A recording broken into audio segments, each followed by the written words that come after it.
Hello, ಹೇಗಿದ್ದೀರಾ? ನಿಮಗೆಲ್ಲ ನಮ್ಮ ಚಾನೆಲ್ ಜೇಸ್ ಜ್ಞಾನ್ ಹಬ್ಗೆ ಸ್ವಾಗತ. ಇಂದು ನಾವು ಗಣರಾಜ್ಯೋತ್ಸವದ ವಿಶೇಷವಾದ ಪುಟ್ಟ ಭಾಷಣವನ್ನು ಹೇಗೆ ಮಾಡೋದು ಅನ್ನೋದನ್ನು ತಿಳ್ಕೊಳ್ಳೋಣ. ಅದಕ್ಕಿಂತ ಮುಂಚೆ ದಯವಿಟ್ಟು ನಮ್ಮ ಚಾನಲನ್ನು ಸಬ್ಸ್ಕ್ರೈಬ್ ಮಾಡ್ಕೊಳ್ಳೋದನ್ನು ಮರಿಬೇಡಿ. ಇಷ್ಟ ಆದರೆ ಒಂದು ಲೈಕ್ ಕೊಡಿ ಮತ್ತು ದಯವಿಟ್ಟು ವಿಡಿಯೋವನ್ನು ಕಂಪ್ಲೀಟಾಗಿ ವಾಚ್ ಮಾಡಿ. ಇದು ಅತ್ಯಂತ ಪುಟ್ಟದಾದ ವಿಡಿಯೋ ಆಗಿದೆ. ಇದನ್ನು ಕೇಳಿಸ್ಕೊಂಡು ಹೋಗ್ಬಿಟ್ಟು ನೀವು ಭಾಷಣವನ್ನು ಅತ್ಯಂತ ಪ್ರಭಾವಶಾಲಿಯಾಗಿ ಮಾಡಬಹುದು. ಹಾಗಾದರೆ ಶುರು ಮಾಡೋಣ. ಸನ್ಮಾನ್ಯ ಮುಖ್ಯ ಅತಿಥಿಗಳೇ, ಗೌರವಾನ್ವಿತ ಶಿಕ್ಷಕರೇ, ನನ್ನ ಪ್ರೀತಿಯ ಸಹಪಾಠಿಗಳೇ ಹಾಗೂ ಸಭೆಗೆ ಆಗಮಿಸಿರುವ ಎಲ್ಲರಿಗೂ ನನ್ನ ಹೃದಯಪೂರ್ವಕ ನಮಸ್ಕಾರಗಳು. ಇಂದು ನಾವು ಇಲ್ಲಿ ಸೇರಿರುವುದು ನಮ್ಮ ದೇಶದ ಹೆಮ್ಮೆಯ ದಿನವಾದ ಗಣರಾಜ್ಯೋತ್ಸವವನ್ನು ಆಚರಿಸಲು.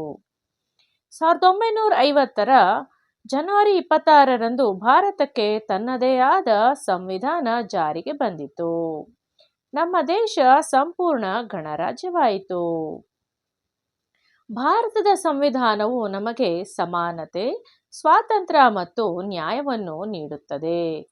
ಇದನ್ನು ರಚಿಸಿದ ಡಾಕ್ಟರ್ BR ಅಂಬೇಡ್ಕರ್ ಹಾಗೂ ಎಲ್ಲ ಸ್ವತಂತ್ರ ಹೋರಾಟಗಾರರಿಗೆ ಇಂದು ನಾವು ಕೃತಜ್ಞತೆಗಳನ್ನು ಸಲ್ಲಿಸೋಣ.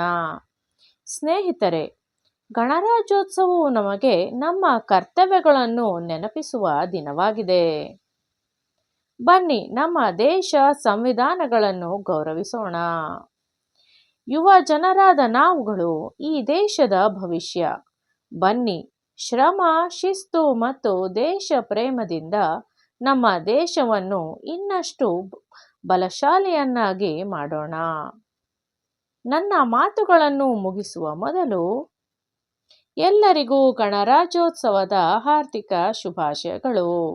ಜೈ ಹಿಂದ್, ಜೈ ಭಾರತ. ಧನ್ಯವಾದಗಳು. ಇದೇ ರೀತಿಯ ವಿಡಿಯೋಸ್ಗಾಗಿ ದಯವಿಟ್ಟು ನಮ್ಮ ಚಾನಲನ್ನು ಸಬ್ಸ್ಕ್ರೈಬ್ ಮಾಡ್ಕೊಳ್ಳೋದನ್ನು ಮರೆಯಬೇಡಿ.